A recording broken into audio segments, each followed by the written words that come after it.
अस्सलाम वालेकुम स्टूडेंट्स, मैं हूं मुस्तजाब हैदर, आपका फ़िज़िक्स टीचर। हम लोग पढ़ रहे हैं फर्स्ट ईयर फ़िज़िक्स का चैप्टर नंबर 8 और आज उसमें हम एक बहुत ही इंटरेस्टिंग आर्टिकल पढ़ने जा रहे हैं जो कि है डॉपलर इफ़ेक्ट। हम देखेंगे आज के लेक्चर में कि डॉपलर इफ़ेक्ट क्या होता है और इसके डिफरेंट केसेस कौन कौन से हैं और उसमें से फिर हम कुछ केसेस को इन डिटेल भी डिस्कस करेंगे। तो चलें लाइट बोर्ड की तरफ चलते हैं और लेक्चर का आगाज़ करते हैं। स्टूडेंट्स, आज के लेक्चर में हम लोग पढ़ने जा रहे हैं डॉपलर इफ़ेक्ट। एक बहुत ही इंटरेस्टिंग और फंडामेंटल इफ़ेक्ट है। जब हम वेव्स की डिफरेंट प्रॉपर्टीज़ को स्टडी करते हैं तो वहाँ पे हम इसको ऑब्ज़र्व करते हैं। हमने अपनी एवरीडे लाइफ में कभी ना कभी किसी न किसी मोड पे किसी न किसी अंदाज में इस इफ़ेक्ट को ऑब्ज़र्व किया हुआ है। अब हम उसे समझेंगे और फिर उस ऑब्ज़र्व किए हुए इफ़ेक्ट है उसको यहाँ पे क्वांटाइज़ करने की भी कोशिश करेंगे। तो स्टूडेंट्स, आपने यकीनन देखा होगा या सुना होगा कि जब भी हमारे पास कोई हूटर वाली गाड़ी या कोई एम्बुलेंस या अगर आप किसी प्लेटफॉर्म पे मौजूद हैं और आपके पास आपकी डायरेक्शन में या आपसे अवे कोई ट्रेन हॉर्न देती हुई गुजर रही होती है तो हम लोग उससे जनरेट होने वाले साउंड को जब सुनते हैं तो उसकी जो पिच है साउंड की या जो फ्रिक्वेंसी है वो कांस्टेंट या यूनिफॉर्म हमें सुनाई नहीं देती। फॉर एग्ज़ाम्पल, अगर आप किसी रोड की साइड पे खड़े हुए हैं और आपके करीब से एक एम्बुलेंस गुजरती है तो उस एम्बुलेंस से जो साउंड आप तक पहुंचता है अगर आप उसे कीनली ऑब्ज़र्व करें तो आप देखेंगे कि उस साउंड की पिच या उस साउंड की जो फ्रिक्वेंसी है वो सिमिलर नहीं होती। जैसे हम इसको ऑब्ज़र्व करते हैं, आप समझें कि ये अभी एक आपको एक साउंड सुनवाया जाता है। ये एक ऐसा साउंड है जो एक ऐसी एम्बुलेंस का या हूटर वाली गाड़ी का है जो आपके पास से गुज़री, आपके करीब आई और फिर आपसे दूर चली गई। और उसकी जो साउंड आपने सुनी होगी, उसकी जो फ्रिक्वेंसी है वो कांस्टेंट यूनिफ़ॉर्म नहीं होगी, वो एक जैसी नहीं होगी। आपने देखा कि इनिशियली आपको ऐसा फ़ील हुआ होगा कि जो साउंड है, उसकी जो फ्रिक्वेंसी है, वो फ्रिक्वेंसी आपके पास आते-आते बढ़ती जा रही थी, इंक्रीज़ होती जा रही थी। और उसके बाद आपने देखा कि वो फ्रिक्वेंसी आहिस्ता-आहिस्ता डिक्रीज़ होती हुई हमें फ़ील हुई। स्टूडेंट्स, ऐसे होता है कि जब हमारी डायरेक्शन में ये साउंड जनरेट करने वाला सोर्स मूव कर रहा होता है तो हमें ऐसा फ़ील होता है कि जो पिच है साउंड की वो ज़्यादा हो रही है। और फिर जब वो हमें क्रॉस करके हमसे आगे जाना शुरू करता है तो वो जो साउंड की पिच है, जो उसकी फ्रिक्वेंसी है वो हमें डिक्रीज़ होती हुई फ़ील होती है। ऐसा नहीं लगता कि एक यूनिफ़ॉर्म साउंड हम लोगों ने सुना है। ये जो इफ़ेक्ट है इसे डॉपलर इफ़ेक्ट का नाम देते हैं। जोहान डॉपलर ने सबसे पहले इसे ऑब्ज़र्व किया और फिर हमें एक्सप्लेन भी किया। वो क्या कर रहा था कि वो डिस्टेंट स्टार से आने वाली लाइट जो थी उसे ऑब्ज़र्व कर रहा था। उसने ये देखा कि जब हम डिफरेंट स्टार से जो हमसे बहुत फासले पे मौजूद हैं, डिस्टेंट हैं, हम उनसे आने वाली लाइट को रिकॉर्ड करते हैं, उसे ऑब्ज़र्व करते हैं और फिर उसी सोर्स से जिस सोर्स से उन स्टार से लाइट जनरेट हो रही है, उसी तरह के सिमिलर सोर्स से हम लाइट जनरेट करते हैं लेबॉरेटरी के अंदर और फिर उसकी फ्रीक्वेंसी को भी देखते हैं। तो हम देखते हैं कि दोनों सोर्सेज़ तो सेम हैं, लेकिन जो फ्रीक्वेंसी हमें लाइट की नज़र आ रही है, वो फ्रीक्वेंसी डिफरेंट है। तो ये डिफरेंट फ्रीक्वेंसी हमें क्यों मिलती है? अब ये जो 2 केसेस हम लोगों ने देखे, इसमें जो पहला केस था वो साउंड की वेव्स के लिए था और जो दूसरा केस था, वो लाइट की वेव्स के लिए था। तो स्टूडेंट्स, हम लोगों ने ये देखा कि ये डिफरेंट फ्रीक्वेंसीज़ हमारे पास आती हैं। अब ये आती क्यों हैं?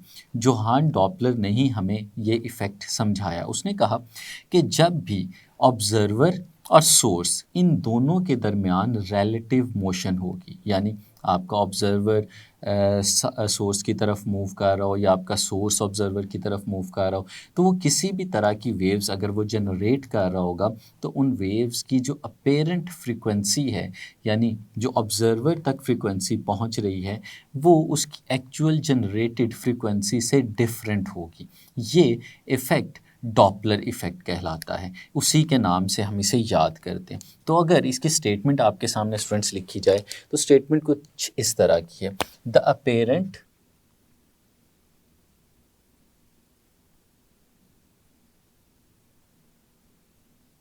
change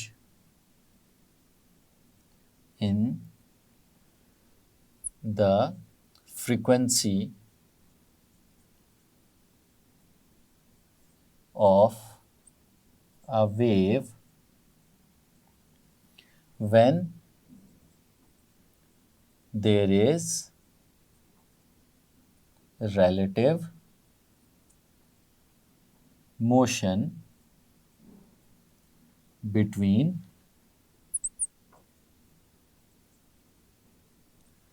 the source and the observer.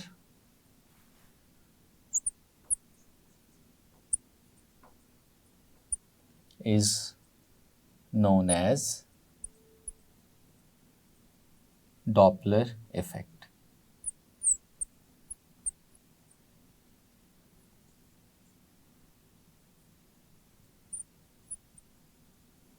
यानी स्टूडेंट्स कि जब भी हमारे पास सोर्स और ऑब्जर्वर इन दोनों के दरमियान में कोई ना कोई रिलेटिव मोशन होगी तो उस रिलेटिव मोशन के रिज़ल्ट के तौर पे ऑब्जर्वर तक जो फ्रीक्वेंसी पहुंचेगी वो फ्रीक्वेंसी एक्चुअल जनरेटेड फ्रीक्वेंसी से डिफरेंट होगी। इसमें जो की वर्ड्स हैं स्टूडेंट्स हमें पता होना चाहिए कि ये सिर्फ उस वक़्त होगा जब स्टूडेंट्स हमारे पास रिलेटिव मोशन होगी। अगर रिलेटिव मोशन नहीं है तो फ्रीक्वेंसी में कोई भी चेंज नहीं आएगा। और रिलेटिव मोशन किसके दरमियान होनी चाहिए?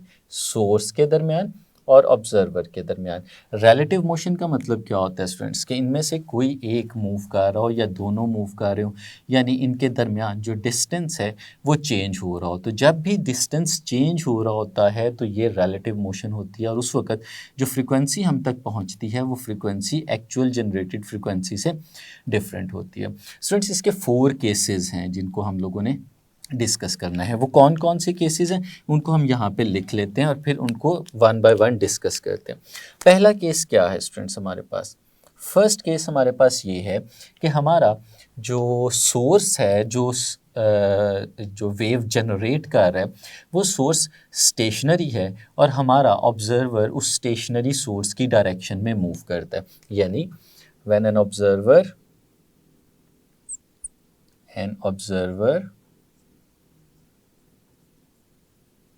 moves towards a stationary source। ये स्टूडेंट्स हमारा पहला केस होगा जिसमें हमारा सोर्स ऑफ साउंड जो है वो स्टेशनरी होगा और ऑब्जर्वर उसकी डायरेक्शन में मूव करेगा। इसका जो सेकंड केस हम लोग डिस्कस करेंगे वो है an observer moves away from a stationary source। और फिर स्टूडेंट्स हमारे पास इसका थर्ड केस है। पहले 2 केसेस में स्टूडेंट्स हमारे पास जो सोर्स है वो स्टेशनरी रहेगा और ऑब्जर्वर एक दफ़ा उसकी डायरेक्शन में मूव करेगा और एक दफ़ा उससे अवे मूव करेगा। जो थर्ड केस है इसमें स्टूडेंट्स हमारे पास ऑब्जर्वर जो है वो स्टेशनरी हो जाएगा और हमारा जो सोर्स है वो उसकी डायरेक्शन में मूव करेगा। When a source moves towards a stationary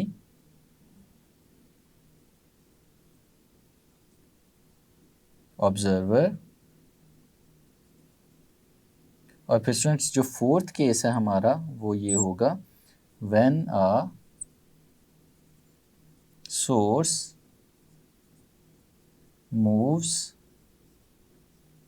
away from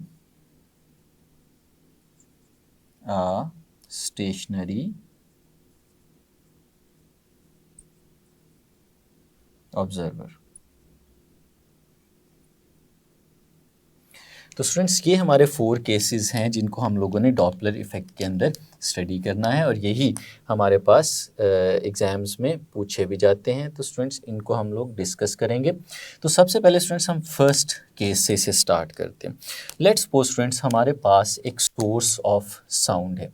ये स्टूडेंट्स हम लोगों ने जब डेफिनेशन इसकी की है हमने इसे एक्सप्लेन करने की कोशिश किया तो हम लोगों ने वेव का वर्ड यूज़ किया, यानी हम इसको साउंड के लिए भी लेके चल सकते हैं, हम लाइट वेव्स के लिए भी, किसी भी वेव के लिए लेके चल सकते हैं। समझने के लिए हम लोग स्टूडेंट्स इसको साउंड से समझने की कोशिश करेंगे। लेट्स सपोज स्टूडेंट्स यहाँ पे ये हमारे पास एक सोर्स ऑफ साउंड मौजूद है, जैसे कि स्पीकर है या कोई भी सोर्स ऑफ साउंड हो सकता है। स्टूडेंट्स यहाँ से साउंड की वेव्स जनरेट होंगी और हमें पता है कि वो स्प्रेड करती हैं और आगे की डायरेक्शन में जाती हैं।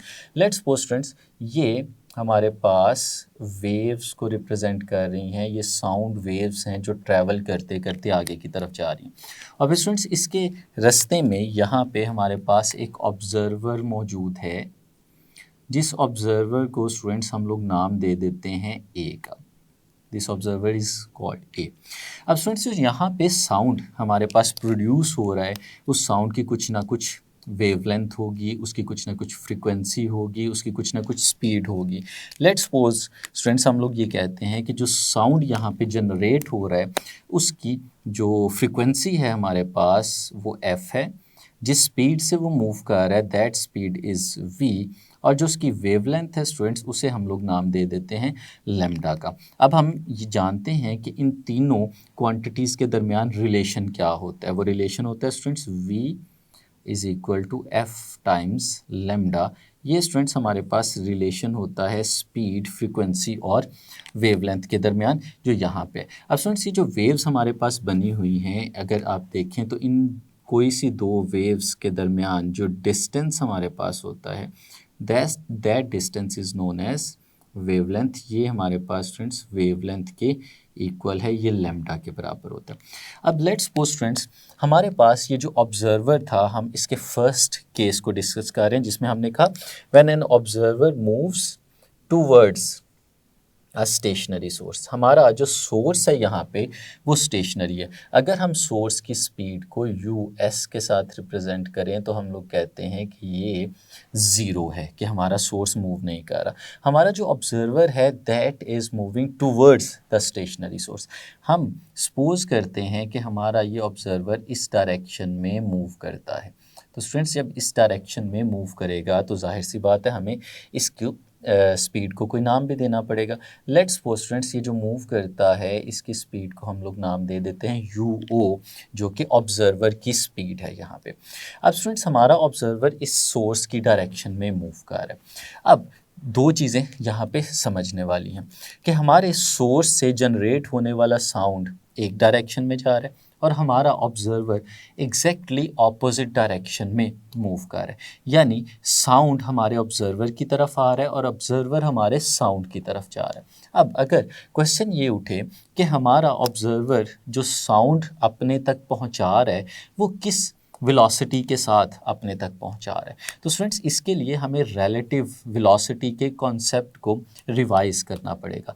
हमने ये चीज़ सीखी थी, एक एग्जांपल के तौर पे हम इसे सीखते हैं कि लेट्स सपोज हमारे पास एक ऑब्जेक्ट था, उस ऑब्जेक्ट को यहाँ पे हम लोग नाम दे देते हैं ए का, और हमारे पास एक और ऑब्जेक्ट था जिसे हम लोग नाम दे देते हैं बी का।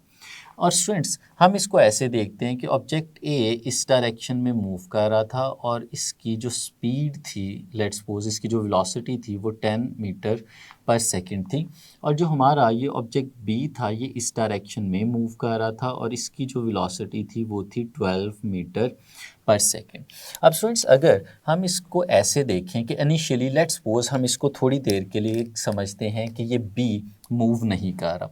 अगर बी मूव नहीं कर रहा, स्टैटिक है, रुका हुआ है, स्टेशनरी है, सिर्फ ए जो है वो बी की डायरेक्शन में 10 मीटर पर सेकंड की स्पीड से, की वेलोसिटी से मूव कर रहा है, तो हम लोग ये कह सकते हैं कि A is approaching the B with a speed और with a velocity of 10 metre per second. लेकिन स्टूडेंट्स जब तक बी रुका है उस वक्त तक ए इतनी वेलोसिटी से बी की तरफ जा रहा है, लेकिन अगर बी भी ए की डायरेक्शन में मूव करना शुरू कर दे तो फिर हम लोग क्या कहेंगे, क्या अभी भी ए जो है वो बी की तरफ 10 मीटर पर सेकंड की वेलोसिटी से ही बढ़ रहा है? तो स्टूडेंट्स ऐसा नहीं है, ए जो है वो बी की तरफ 10 मीटर पर सेकंड की वेलोसिटी से बढ़ रहा है और बी जो है वो ए की तरफ 12 मीटर पर सेकंड की वेलोसिटी से बढ़ रहा है। तो दोनों एक दूसरे की तरफ कितनी वेलोसिटी से बढ़ रहे हैं? तो स्टूडेंट्स बहुत आसान आंसर है, हम इन दोनों को ऐड कर लेंगे, यानी हम लोग कह सकते हैं कि ए और बी इन दोनों का जो सम है वो हमारे पास है 22 मीटर पर सेकंड। यानी हम लोग कह सकते हैं कि ए और बी एक दूसरे की डायरेक्शन में 10 प्लस 12 यानी 22 मीटर पर सेकंड की वेलोसिटी से बढ़ रहे हैं। तो ये रिलेटिव वेलोसिटी कहलाती है। तो स्टूडेंट्स, जब भी हमने रिलेटिव वेलोसिटी कैलकुलेट करनी हो उन ऑब्जेक्ट्स की जो ऑब्जेक्ट्स एक दूसरे से ऑपोजिट डायरेक्शन में ट्रैवल कर रहे हो, जैसे कि यहाँ पे हमें नज़र आया, तो हम उनकी जो इंडिविजुअल वेलोसिटीज़ होती हैं उनको ऐड कर लेते हैं, जैसे कि हम लोगों ने यहाँ पे देखा। तो अगर इस केस में हम कहें और इसे जनरलाइज करें तो हम ऐसे भी कह सकते हैं कि जो रिलेटिव वेलोसिटी है हमारे पास वो velocity of A plus velocity of B इसके इक्वल होगी। यानी रिलेटिव वेलोसिटी अगर आपने कैलकुलेट करनी है ऐसे दो ऑब्जेक्ट्स के लिए जो ऑपोजिट डायरेक्शन में एक दूसरे की तरफ ट्रैवल कर रहे होंगे, तो उनकी रिलेटिव वेलोसिटी उन दोनों की इंडिविजुअल वेलोसिटीज़ के सम से मिलती है हमें। तो यही चीज़ स्टूडेंट्स अगर हम लोग यहाँ पे अपने इस केस में अप्लाई करके देखें तो हमने क्या देखा, हमने देखा है कि साउंड इस डायरेक्शन में मूव कर रहा है ऑब्जर्वर की विद द वेलोसिटी v, और ऑब्जर्वर साउंड की डायरेक्शन में मूव कर रहा है विद वेलोसिटी u0। तो अगर हम ये कहें कि आपका साउंड ऑब्जर्वर तक कितनी वेलोसिटी से पहुंच रहा है, तो जाहिर सी बात है दोनों का एक दूसरे की तरफ मूव करने की वजह से हम इसकी किसी भी एक की एब्सोल्यूट वेलोसिटी नहीं ले सकते, बल्कि ये वाला केस होगा कि हम इसके रिलेटिव वेलोसिटी लेंगे। यानी हम इन दोनों की इंडिविजुअल वेलोसिटीज़ का सम करेंगे तो फिर हमें वो वेलोसिटी मिलेगी जिस वेलोसिटी से हमारा साउंड हमारे ऑब्जर्वर तक पहुंच रहा होगा, और वो स्टूडेंट्स क्या होगा, वो इन दोनों की इंडिविजुअल वेलोसिटीज़ का सम होगा, यानी u v प्लस u0। अब स्टूडेंट्स, हमने जो यहाँ पे स्टेटमेंट लिखी उसमें क्या लिखा कि जो फ्रीक्वेंसी यहाँ तक ऑब्जर्वर तक पहुँचेगी वो डिफरेंट होगी उस फ्रीक्वेंसी से जो यहाँ पे जनरेट हुई थी। तो यहाँ पे जो फ्रीक्वेंसी जनरेट हुई थी हमने उसे f का नाम दिया हुआ था। तो लेट्स सपोज स्टूडेंट्स, जो यहाँ तक फ्रीक्वेंसी पहुँच रही है हम उसे नाम दे देते हैं fa का, क्योंकि हमने ऑब्जर्वर को a का नाम दिया हुआ है। तो जो फ्रीक्वेंसी इस तक पहुँच रही है वो fa है। अब स्टूडेंट्स, अगर वो फ्रीक्वेंसी हम लोगों ने कैलकुलेट करनी हो तो हम बड़ी आसानी से कैलकुलेट कर सकते हैं। ये जो रिलेशन हमने यहाँ पे लिखा हुआ है, अगर इस रिलेशन से स्टूडेंट्स हम लोग फ्रीक्वेंसी फाइंड आउट करें तो लैम्डा यहाँ पे मल्टीप्लाई हो रहा है और दूसरी तरफ जाके डिवाइड हो जाएगा। तो सिंपली हम लोग इसी फॉर्मूले से अगर फ्रीक्वेंसी यहाँ पे बनाते हैं तो हम लोग कह सकते हैं कि जो एफ ए है स्टूडेंट्स ये किसके इक्वल होगा, ये रेशियो होगी v डिवाइडेड बाय लैम्डा। लेकिन अब यहाँ पे v नहीं लिखेंगे क्योंकि एब्सोल्यूट वेलोसिटी तो है नहीं, यहाँ पे हमें रिलेटिव वेलोसिटी लेनी है। तो फिर रिलेटिव वेलोसिटी के केस में इन दोनों वेलोसिटीज़ को ऐड करना पड़ेगा, यानी हम लोग लिखेंगे v plus u0 divided by lambda. Students, इसमें हम लोगों ने यहाँ से इस फॉर्मूले से फ्रीक्वेंसी जो थी वो फाइंड आउट की और लैम्डा डिवाइड हो गया, लेकिन जो हमारे पास स्पीड थी यहाँ पे वो इस तरह से आ गई। तो ये है स्टूडेंट्स हमारे पास रिलेशन इस फ्रीक्वेंसी का जो यहाँ पे हमारे इस ऑब्जर्वर तक पहुँच रही थी। अब स्टूडेंट्स, अगर इसे सिंप्लीफाई करें तो हमारे पास ये जो रिलेशन यहाँ पे लिखा हुआ है, इस रिलेशन से हम लोग लैम्डा की वैल्यू फाइंड आउट करें तो स्टूडेंट्स हम लोग क्या कह सकते हैं कि जो लैम्डा है that is equal to v divided by f multiply हो रहा था, डिवाइड हो गया। इस लैम्डा की वैल्यू को इस इक्वेशन में यहाँ पे हम लोग सब्सटीट्यूट कर देते हैं। तो स्टूडेंट्स हमारे पास एफ ए की जो वैल्यू आती है वो कुछ इस तरह से आ जाती है कि F A is equal to v plus U naught divided by lambda की वैल्यू स्टूडेंट्स हमारे पास v डिवाइडेड बाय f, ये वैल्यू हम लोगों ने यहाँ पे सब्सटीट्यूट कर दी। अब स्टूडेंट्स, अगर इसको हम फर्दर आगे लेके चलें तो हम लोग इसे ऐसे भी तो लिख सकते हैं कि ये जो एफ ए है हमारे पास स्टूडेंट्स ये इक्वल आ जाता है, ये जो नीचे f डिवाइड हो रहा है हम इसको उठा के ऊपर ले जाएंगे तो ये मल्टीप्लाई हो जाएगा, हमारे पास आएगा v plus U naught divided by v, और ये जो f हमारे पास डिनोमिनेटर के डिनोमिनेटर में मौजूद था ये ऊपर आ जाएगा और न्यूमरेटर में, और ये कुछ इस तरह का रिलेशन हमारे पास बन जाएगा। अब स्टूडेंट्स इसमें हमें दो फ्रीक्वेंसीज नज़र आ रही हैं। एक फ्रीक्वेंसी एफ ए है जो कि हमारे इस ऑब्जर्वर तक पहुंच रही थी, और एक फ्रीक्वेंसी एफ है जो हमारे सोर्स ने यहाँ पे जनरेट की हुई थी। अब इन दोनों के रिलेशन को जो चीज़ डिटरमिन करेगी वो इसके दरमियान में लिखा हुआ ये फैक्टर है। अब स्टूडेंट सबसे पहले हमें इस फैक्टर को समझना है। ये फैक्टर क्या है? लिखा हुआ है v plus U naught divided by v। Students अगर आपसे एक छोटा सा क्वेश्चन यहाँ पे पूछूं कि इस फैक्टर में न्यूमरेटर और डिनोमिनेटर के दरमियान क्या रिलेशन है, यानी न्यूमरेटर ग्रेटर है या डिनोमिनेटर ग्रेटर है, तो बहुत सादा सा आंसर है। अगर हम न्यूमरेटर में देखें तो v प्लस यू नॉट लिखा है और डिनोमिनेटर में सिर्फ v लिखा हुआ है, तो न्यूमरेटर में v में कुछ ऐड हुआ है और डिनोमिनेटर में सिर्फ v लिखा हुआ है, तो इसका मतलब है न्यूमरेटर बड़ा है डिनोमिनेटर से। और जब न्यूमरेटर डिनोमिनेटर से बड़ा होता है तो हमें पता है कि इनकी डिवीजन में जो आंसर हमारे पास आता है that answer is always greater than 1। तो इसका जो आंसर हमारे पास आएगा वो 1 से बड़ा आएगा। यानी हम इसको कैसे लिख सकते हैं स्टूडेंट्स? हम कह सकते हैं कि दिस इज़ ग्रेटर देन 1, क्योंकि numerator is greater than denominator, तो आंसर हमारा 1 से बड़ा होगा। अब स्टूडेंट्स ये बड़ा ही इंटरेस्टिंग और बहुत इंपॉर्टेंट रिजल्ट हमारे पास आया। किस तरह से? स्टूडेंट्स ये आंसर 1 से बड़ा आता है। हम इसको समझने के लिए यहाँ पे एक एग्जाम्पल का सहारा ले लेते हैं। फॉर एग्जाम्पल यही इक्वेशन है, हमने कहा कि इसका आंसर 1 से बड़ा आना है, कुछ भी आ सकता है। समझने के लिए सिर्फ एग्जाम्पल के तौर पे हम कहते हैं कि इसका आंसर 3 आ गया था। अगर इसका आंसर 3 आ जाए तो हम इसे कैसे लिख सकते हैं? ये देखिएगा, मैं साइड पर लिख के दिखाता हूँ कि एफ ए, और इस पूरे को सॉल्व करके हमारे पास आंसर आ रहा है 3 और साथ में आ गया एफ। तो स्टूडेंट्स अगर रिलेशन पूछा जाए एफ़ ए और एफ़ के दरमियान क्या रिलेशन है, तो हम लोग देखते हैं कि एफ़ जो है उसको जब 3 से मल्टीप्लाई किया गया तो फिर वो एफ़ ए के इक्वल आया। इसका मतलब क्या है कि F was smaller then F A, इसलिए उसे किसी 1 से बड़े नंबर से मल्टीप्लाई करना पड़ा ताकि वो एफ़ ए के इक्वल आए। यानी ये मैथमेटिकली हम इसको ऐसे देख सकते हैं, या स्टूडेंट्स ऐसे भी देख सकते हैं। ये एफ़ मल्टीप्लाई हो रहा है 3 से, इसको इस तरफ ले आए तो डिवाइड हो जाएगा, तो F A divided by F is equal to 3। यानी एफ़ ए को एफ़ से डिवाइड किया और आंसर 3 आया। ये आंसर ग्रेटर देन 1 है, और ग्रेटर देन 1 आंसर तो उस वक्त आता है जब न्यूमरेटर ग्रेटर हो और डिनोमिनेटर लेस हो। तो इसका मतलब है कि न्यूमरेटर की वैल्यू ज़्यादा थी और डिनोमिनेटर की वैल्यू कम थी। तो स्टूडेंट्स फिर पता क्या चला कि v plus V naught divided by v, क्योंकि ये ग्रेटर देन 1 है, तो मैथमेटिकली हम लोग क्या कह सकते हैं कि इसमें जो एफ ए है that is greater than f। यानी इसको ऐसे लिखा जा सकता है कि F A is greater than F, और ये रिज़ल्ट हमें हमारी ये ऊपर लिखी हुई इक्वेशन बता रही है। हमने रिज़ल्ट इस इक्वेशन से डिड्यूस किए। तो स्टूडेंट्स क्या पता चला हमें? पता ये चला कि आपके ऑब्ज़र्वर तक जो साउंड पहुंच रहा था उसकी जो फ्रीक्वेंसी थी वो एक्चुअल जनरेटेड फ्रीक्वेंसी से ज़्यादा थी। जो जनरेटेड फ्रीक्वेंसी थी वो एफ़ थी, और हमारे जो ऑब्ज़र्वर ने ऑब्ज़र्व की फ्रीक्वेंसी वो एफ़ ए थी, और F A is greater than F. तो ये रिज़ल्ट हमें याद रखना है, और इसको यहाँ पे हम मेंशन भी कर लेते हैं कि when observer moves towards stationary source, तो जो फ्रीक्वेंसी वो सुनता है वो फ्रीक्वेंसी जनरेटेड फ्रीक्वेंसी की निस्बत ज़्यादा होती है। अब ये ज़्यादा होती क्यों है स्टूडेंट्स? इसको हम वैसे भी फिज़िकली भी ऑब्ज़र्व कर सकते हैं।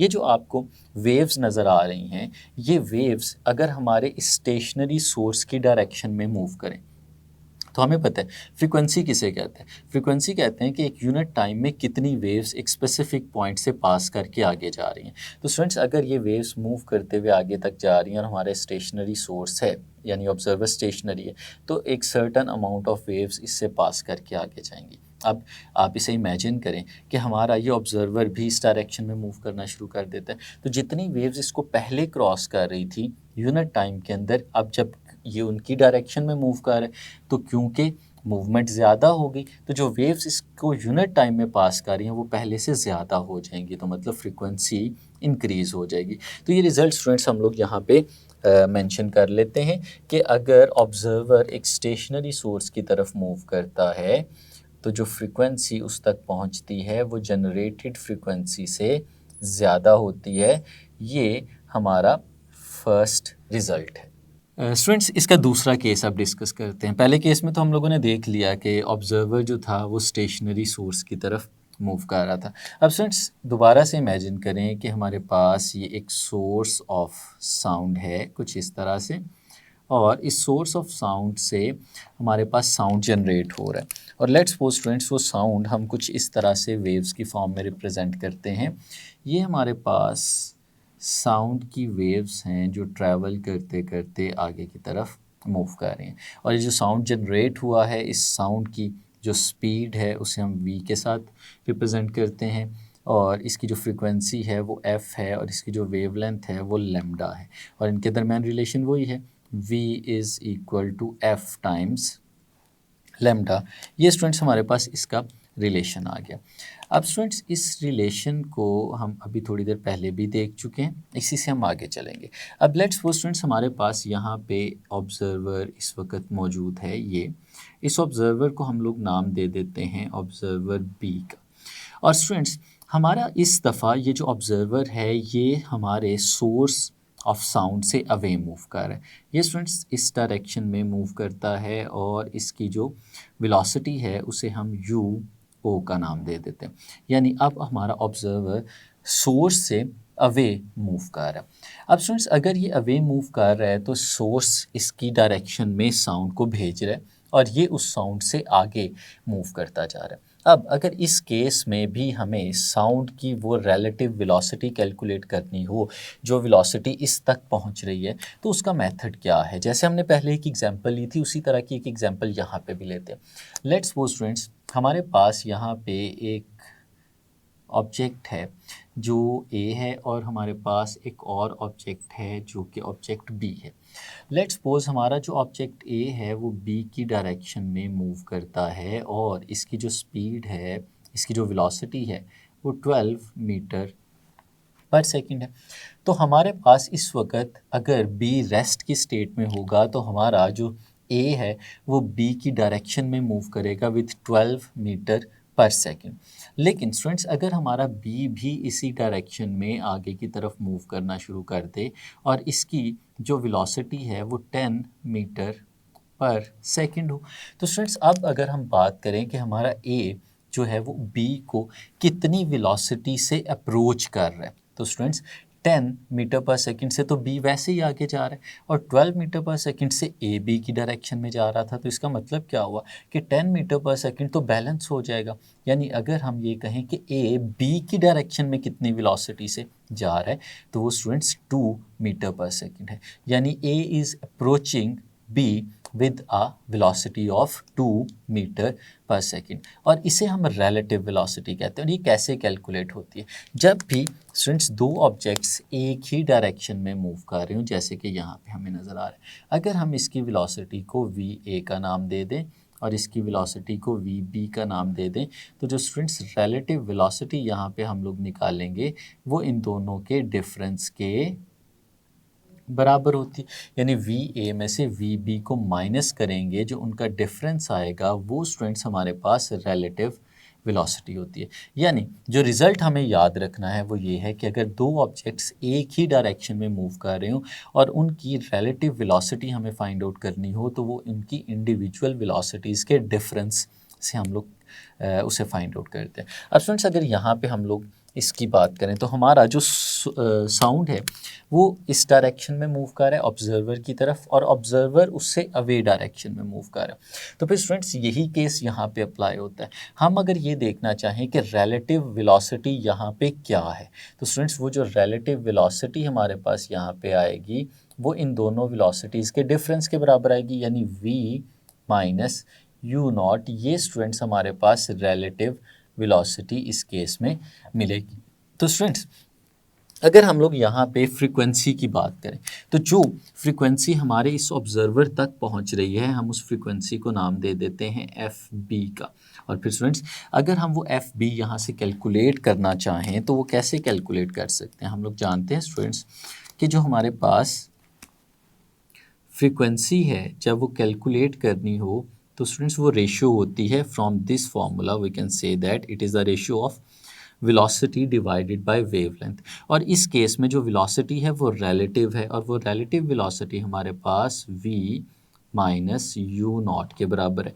और इसे डिवाइड किस पे करेंगे स्टूडेंट्स? इसे डिवाइड करेंगे हम लोग लैम्डा के साथ। तो स्टूडेंट्स ये हमारे पास रिलेशन आ जाता है। अब इस रिलेशन में ही अगर स्टूडेंट्स हमें इस लैम्डा की वैल्यू फाइंड आउट करनी हो, जैसे हमने अभी प्रीवियस केस में भी किया था, तो यहाँ से अगर हम लोग स्टूडेंट्स लैम्डा की वैल्यू फाइंड आउट करेंगे तो वो किसके इक्वल आएगी? वो वैल्यू आएगी v डिवाइडेड बाय f। ये f इस तरफ जाके डिवाइड हो जाएगा। तो स्टूडेंट्स ये वैल्यू हम लोग अपने इस एक्सप्रेशन में यहाँ पे सब्सटीट्यूट करके देखते हैं हमारे पास क्या बनता है। तो स्टूडेंट्स एफ बी हमारे पास आएगा v minus U naught divided by, ये जो लैम्डा स्टूडेंट्स हम लोगों ने यहाँ पे लिखा हुआ है, इस लैम्डा की जगह इसकी ये वाली वैल्यू सब्सटीट्यूट करें तो हमारे पास आ जाएगा v डिवाइडेड बाय f। कुछ इस तरह का रिलेशन स्टूडेंट्स हमारे पास यहाँ पे बन जाएगा।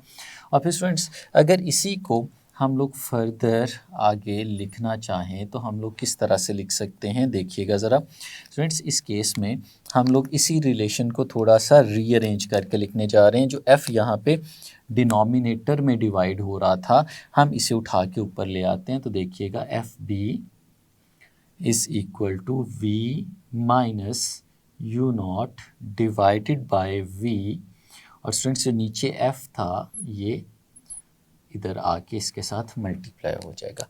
अब स्टूडेंट्स ये बड़ा ही इम्पोर्टेंट रिलेशन बना, जैसे हम लोगों ने कुछ देर पहले एक रिलेशन देखा था उसी नौइयत का। अब स्टूडेंट्स इसमें अगर हम एफ बी और एफ के दरमियान रिलेशन फाइंड आउट करना चाहें तो वो जो रिलेशन है वो बेसिकली हमें पता चलेगा इस फैक्टर से जिसके गिर्द ब्रेसेस ब्रैकेट्स लगी हुई हैं, ये वाला फैक्टर। अब इस फैक्टर को सबसे पहले हम लोग देखते हैं कि ये फैक्टर क्या है, v minus U naught divided by v।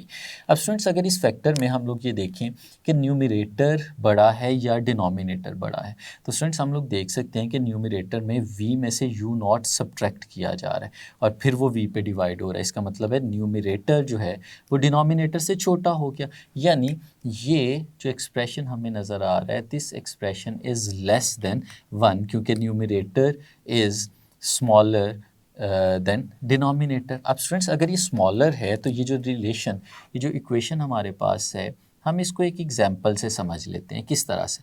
Let's suppose students कि एफ बी और ये जो फैक्टर हमें यहाँ पे नज़र आ रहा है, हमने कहा ये 1 से छोटा है, तो 1 से छोटी तो बहुत सारी वैल्यूज़ हो सकती हैं, 1/2, 1/3, 1/4, कोई भी वैल्यू हो सकती है। लेट्स सपोज स्टूडेंट्स उन्हीं में से हम एक वैल्यू ले लेते हैं 1/3 समझने के लिए सिर्फ, और ये आ गया हमारे पास f। अब स्टूडेंट्स अगर इसको गौर से देखें तो ये एक्सप्रेशन हमें क्या बता रहा है?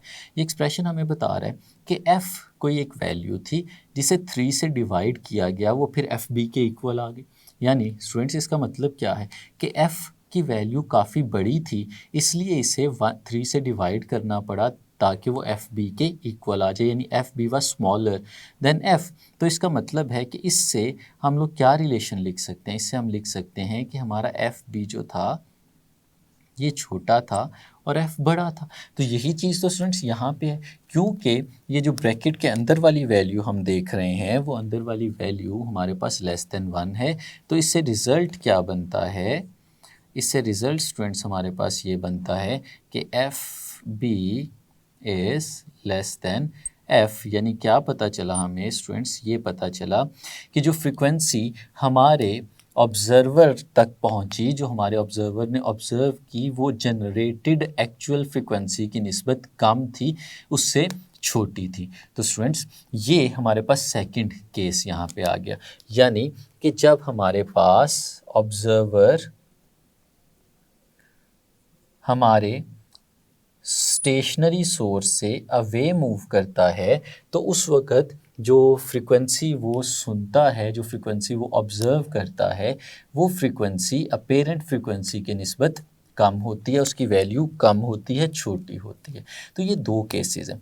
यहाँ पे एक और इन्फॉर्मेशन भी है स्टूडेंट्स जो हमें याद रखनी है, मैं यहाँ पे लिख भी देता हूँ। इन दोनों केसेस में स्टूडेंट्स हम लोगों ने देखा कि ये जो आपको नज़र आ रहा है स्टूडेंट्स, ये है वेवलेंथ, यानी कोई सी दो वेव्स के दरमियान जो डिस्टेंस होता है, जो फासला होता है, वो वेवलेंथ होती है। अब स्टूडेंट्स अगर हम फ्रीक्वेंसी को फिज़िकली देखें तो जितनी वेव्स पास करेंगी हमारे ऑब्जर्वर से यूनिट टाइम के अंदर, हम उसे ही फ्रीक्वेंसी कहते हैं। अब ये वेव्स इसको पास करके आगे चली जाएंगी, लेकिन अगर ये भी आगे की तरफ जा रहा होगा स्टूडेंट्स, मूव कर रहा होगा, तो जो वेव्स स्टैटिक पोजीशन में इससे पास करनी थी यूनिट टाइम में, अब उसकी निस्बत कम पास करेंगी, क्योंकि ये भी वेव्स की डायरेक्शन में ही आगे मूव कर रहा है। तो फिज़िकली भी हमें नज़र आ जाता है कि ये फ्रीक्वेंसी कम हो जाती है। लेकिन स्टूडेंट्स एक चीज़ बहुत इंपॉर्टेंट है जो अगले दो केसेस को समझने में हमें मदद देगी, वो क्या है कि अगर आपका सोर्स स्टेशनरी हो, तो चाहे ऑब्जर्वर सोर्स की डायरेक्शन में मूव कर रहा हो या सोर्स से वेव मूव कर रहा हो, दोनों केसेस में जो वेवलेंथ है वो चेंज नहीं होती। जो चीज़ चेंज होती है वो सिर्फ फ्रीक्वेंसी है। तो इसको याद रखना है स्टूडेंट्स हमने, when source is stationary, when source is stationary, then wavelength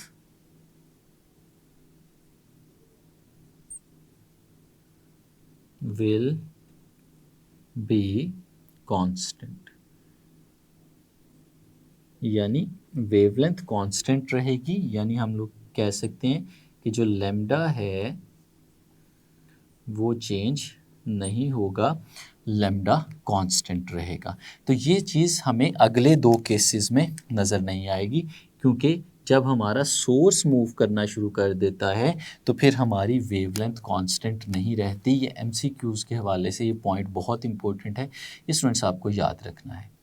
तो ये था स्टूडेंट्स हमारा आज का आर्टिकल, जिसमें हम लोगों ने डॉपलर इफ़ेक्ट को पढ़ा और इसके पहले दो केसेस को डिस्कस किया, जिन दोनों केसेस में हमारा जो सोर्स है वो स्टेशनरी रहता है और हमारा ऑब्जर्वर जो है वो मूव करता है।